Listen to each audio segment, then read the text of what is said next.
Vriende, hartlik goeiemôre en welkom by ons tweede oordeenking in ons gelofte reeks. Mag vanmôre se boodskap vir jou tot baie groot seën wees en ek glo dat die Heilige Gees ook God se woord in jou lewe sal bevestig.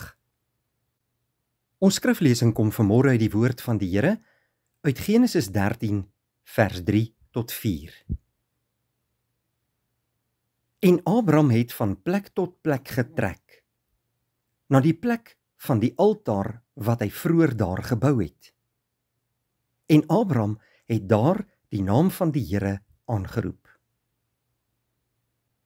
Broeder en suster, op gelofte dag word ons herinner aan iets wat verder strek as 'n historiese gebeurtenis. Ons word teruggeroep na die hart van ons verhouding met God. Soos Abraham teruggekeer het na die plek van sy altaar, roep die Here ons vandag om terug te keer na die plek van aanbidding, vertroue en gehoorsaamheid, soos die voortrekkers geleef het.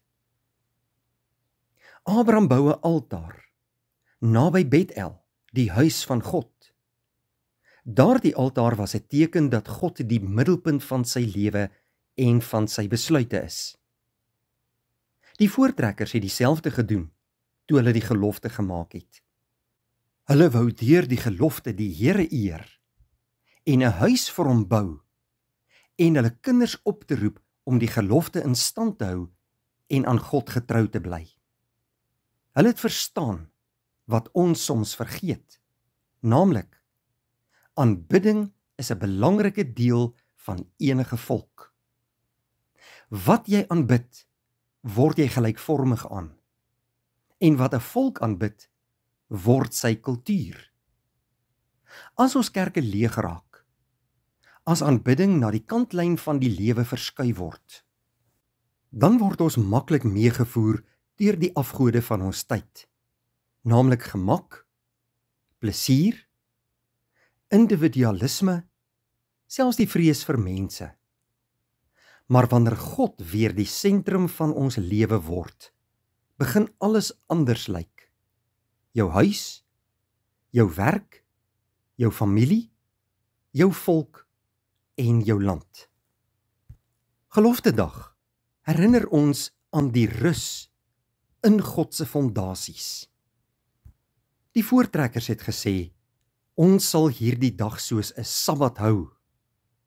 Hoekom 'n Sabbat? Want die Sabbat sê, God het klaar gedoen.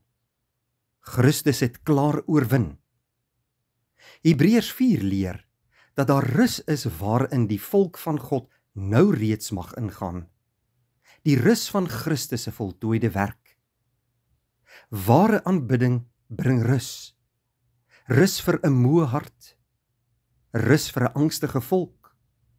Rus vir mense wat voel asof die wêreld rondom hulle wankel. Maar daardie rus, geliefdes, bring ook vreugde. Die Sabbat is nie net stil word nie. Dit is ook feesvier oor God se dade. Gelofte dag word leeg as dit net by 'n plegtigheid bly. Dit word vol wanneer dit 'n viering van God se trou word. 'n Geestelike asemhaling. 'n Dag van verlustiging in die Here. Gelofte dag roep ons ook op om ons kinders deel daarvan te maak. Die voortrekkers het dit prysenswaardig direk gestel in die gelofte, dat ons vir ons kinders moet sê. Hulle het geweet, 'n volk leef nie van oomblik tot oomblik nie, 'n volk leef van geslag tot geslag. Daarom word geloftedag inhoudloos, wanneer ons dit vir onsself hou, maar dit word kragtig, wanneer ons dit sien as deel van 'n groter roeping, om ons kinders in te lei in 'n Christelike lewensvisie. Abraham het dit gedoen. Hy bou altare vir sy nageslag om te sien. Maar Lot sien net die mooi van Sodom, die skynbare voordeel. Sy pad loop tragies uit, want hy hou nie God se beloftes in sy uitsigpunt nie. Elke geslag moet weer kies. Leef ek soos Abraham, in God se beloftes, of leef ek soos Lot, betower deur die wêreld rondom my? Die Here roep ons vandag op om te bou aan ons gesinne, ons kerke en gemeenskappe, waar ons kinders kan sien, die Here is ons God. Hy is ons rus. Hy is ons hoop.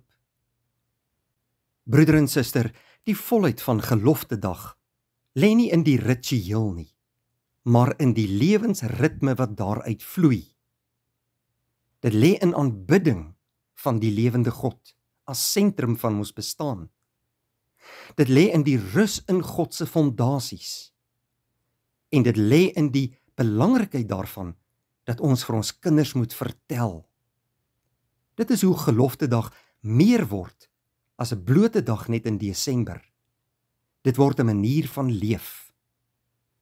Mag ons van die pad van Abraham kies. Terug na die altaar. Terug na aanbidding. Terug na die rus van Christus. Terug na 'n visie wat ons kinders en hulle kinders kan dra. En mag God by ons woning neem, in ons huise, in ons kerke en in ons volk, totdat ons saam die ewige rus juigend betree. Kom ons bid saam. Baie dankie dierbare Here vir nog 'n dag uit U hand en vir die voorreg om hierdie mooi dag in U naam te begin. Ons buig in aanbidding voor U neer, die lewende God van hemel en aarde, 'n God wat met ons en ons volk bemoeienis maak.